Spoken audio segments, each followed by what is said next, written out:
Yo, what is up, Raider Nation? It's your boy Samoa Raider back at it again with another pregame preview. And today we're going to be previewing our Las Vegas Raiders versus the LA Chargers. This is going to be a big matchup on Monday Night Football here in Las Vegas in front of the millions and millions of fans on prime time. And of course, Raider Nation is going to show up over here in Las Vegas. I mean, 86% Raider fans going to be showing up. So you already know the Oot's going to be there as well. And hopefully the Raiders can come out of this matchup with another W, 2-0 atop of the AFC West. That would be a huge statement win for this team. But of course, the Raiders are going to be underdogs going into this matchup at plus 155. But it's all good. It's all right, Raider Nation, because I feel like the Raiders play real well when they're under pressure, when they're the underdogs, when they're overlooked. Heck, look at last week against the New England Patriots. Everybody thought that Drake May was going to have a show out. He was going to ball out. He was going to break out against the Raiders defense, but this defense said, no, we stopped them in their tracks and we took that W at the end of the day when nobody expected it to. We had a great showing, and at the end of the day, the Raiders sit at 1-0, going one-on-one with the 1-0 Chargers, who are coming from Brazil. And I will say that, you know, the Chargers did have a big rest week.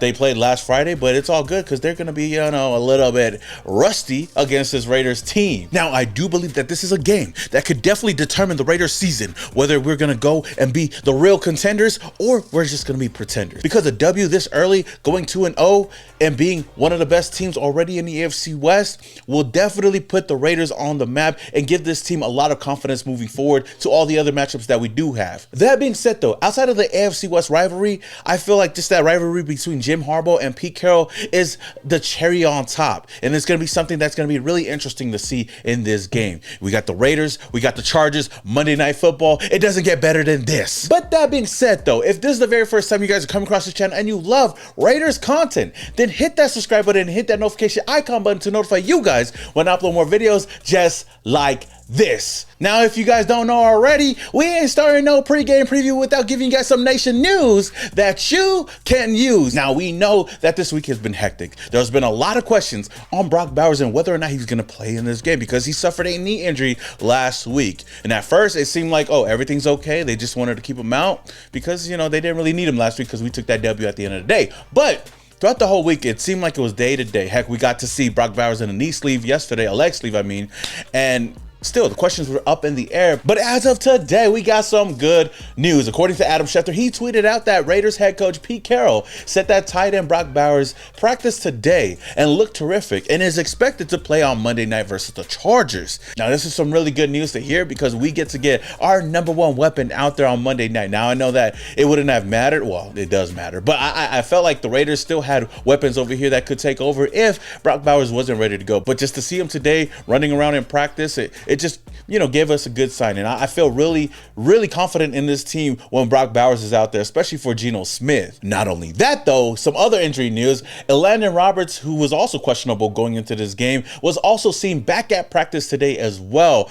with an elbow brace. So that's some good signs to see. And he most likely will be playing on Monday night, barring anything else. But we should be expecting Elandon Roberts and Brock Bowers back in this game, which is really huge. Now, with some good news, there are some bad news. We heard yesterday that Jackson Powers-Johnson missed practice. He did not participate in practice yesterday due to a concussion that he suffered in the practice before. Now, this is the play that a lot of people are kind of speculating, where JPJ hurt his head and got a little owie, a little bump, a little concussion, which had a lot of questions going into this game. Now, according to some breaking news, as of today, Jackson Powers-Johnson will be out in week 2, which is a huge blow to this offensive line. And heck, if the offensive line wasn't bad already last week, then this week against this Chargers team, it's going to be really tough. Now, Alex Kappa will be replacing JPJ at the right guard position. Lord, be with us and be with this offensive line. Be with Ashton Jency and Geno Smith, because man, oh man, if this offensive line struggles on Monday night,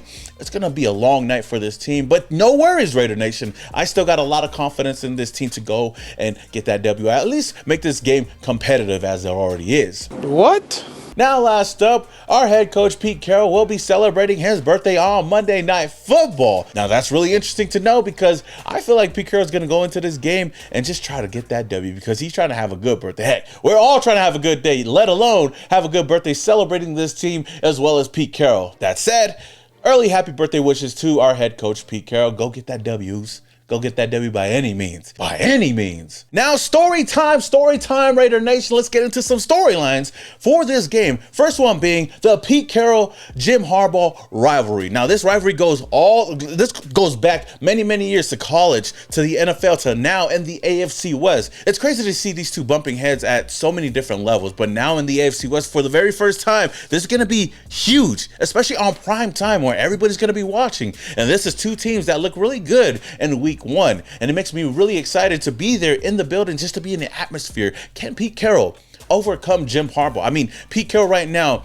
in the 12 times that they faced each other, Pete Carroll leads with 7-5. Now in the NFL, Pete Carroll still leads with 5-4 over Jim Harbaugh. Now, can we make that 6 though? That's what I'm expecting, right? And I'm pretty sure that the rest of the Raider Nation is expecting that as well. And like I've stated before, this is going to be one of the most intense rivalries in the NFL, especially for the coaches. And heck, we got to hear Pete Carroll kind of talk about Jim Harbaugh, and let's just say Big Goose is a little bit petty. But what's your fondest memory of this rivalry with Jim Harbaugh?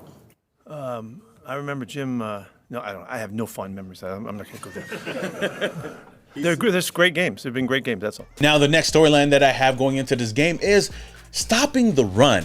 Now, we know that stopping the run has been something that the Raiders struggled in during the preseason, but last week against the New England Patriots, they did an awesome job against Trey Henderson and also Ramondre Stevenson, limiting their run game to only 60 yards for the whole game. So if the Raiders defensive line and defense overall can replicate that same thing this week against Omarion Hampton and Najee Harris, then that would force Justin Herbert to try to beat us in the air, which of course, that's going to be another challenge in itself, but putting that pressure on them is definitely going to be one of the biggest keys and one of the biggest storylines for this defense. Now, the next storyline is going to be the offensive line, especially with JPJ missing this game. It's going to be a huge test for this offensive line and seeing what they can do to hold up against the Chargers defensive line. I mean, this is a game that I'm expecting a lot more out of Ashton Jeanty, so this offensive line has got to do a much better job opening up more holes, as well as blocking for Geno Smith, who got sacked 4 times last week. This is a much more challenging defense than we played last week. So having as much time in the pocket and giving this team the best opportunity to go out there and score more points is going to be really crucial throughout the whole 4 quarters of this game. And the last storyline for me in this game is going to be Khalil Mack's revenge game. Now, Khalil Mack, I don't know what it is. Every time he plays against the Raiders, he always seems to have his best games. He always seems to have that little itch to, go in and play a little bit harder, to get a lot more sacks and just be a disruptive force on the defensive side of the ball. I'm like, damn, bro, who hurt you? Okay, I'm not gonna lie. I know the Raiders hurt you, but still, Khalil, chill, just chill. Now this goes right back to the offensive line. If the Raiders want to have any chance of winning this game, we got to stop guys like Khalil Mack. Heck, even Thule, Alex Kappa, and even DJ Glazer are going to have their work cut out when they have to go toe-to-toe with Khalil Mack. And I don't want to hear this dude's name at all, other than when he gets subbed out of the game. Let's look into some players to watch, some of the key players that I'm going to be looking forward to watching in this game. The very first person being running back Ashton Jeanty. Now, we know last week Ashton Jeanty didn't really have a huge week. He only had 19 carries for 38 yards with 1 touchdown on 2 yards per carry. And of course, there's a lot of people split with how they feel on Ashton Jeanty. I'm kind of like in the middle right there. I feel like he did what he could out there with what he was given. But going into this game, especially in the Allegiant Stadium, a controlled environment, I'm expecting a lot more out of him in this game. I want him to at least break out for a huge touchdown, get 100+ yards rushing in this game, help relieve the stress out of Geno Smith to just go out there and run through a motherfucking face. That's all I want to see. That's all I want to see. Now with Brock Bowers most likely going to be playing in this game, it will help this offense a lot more. And with defenses now, I feel like going to be respecting the passing game, that should open up a lot more for Ashton Jeanty to go out there and just do his thing. Now, I will say that I overlooked his impact in the blocking game with picking up blitzes and stuff like that, because he did a solid job last week. He missed some reads here and there, and he even admitted it himself in his latest press conference. Just in terms of the game, just making reads that I've always made and just being better, honestly. I mean, I didn't play my best in the run game, and, I'll be working this week to, be better at that. Now, the next player I'm going to be keeping my eye on is definitely the Big Goose, Mad Max Crosby. Now, last week, Max Crosby had an underrated game. I mean, looking at the eye test, I felt like he really didn't do much in the first half, but seeing the overall stat sheet and going back and seeing what he did in the second half, especially, opening up the game for a lot of people on the defensive side of the ball to go out and get sacks as well or make big plays, really shows you what kind of player Max Crosby is. It might not show up on the stat sheet all the time, but his presence is known. Last week, having 2 total tackles, a sack, a tackle for loss, a pass deflection, and 2 quarterback hits. And now he's going to be facing a Chargers offensive line that basically neutralized Chris Jones last week.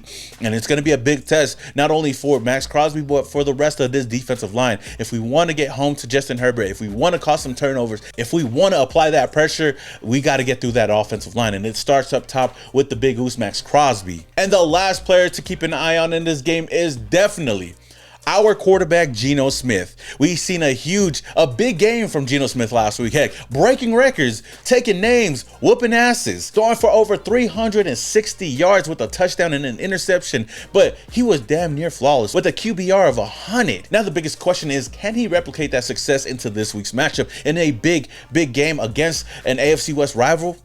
We'll see. We'll have to wait and see, but we know for a fact that Geno Smith in the dome in a controlled environment is, heck, levels above the Geno Smith that we see outdoors. And seeing what he did in the rain last week, I'm expecting a much bigger game. Now, if the Chargers are going to respect the passing game a lot more, then that's where I go right back to Ashton Jency. But we need Geno Smith to be that leader, to continue to fight for this team, to give everybody that hope to go out there and continue to have success. And now with the recent news of Brock Bowers most likely playing on Monday night, hey, we got all the weapons there now. We ain't got no excuse, right? We still got Jacoby Myers, Trey Tucker, Dante Thornton, Jack Besh, Michael Mayer, Brock Bowers, Ashton Jency.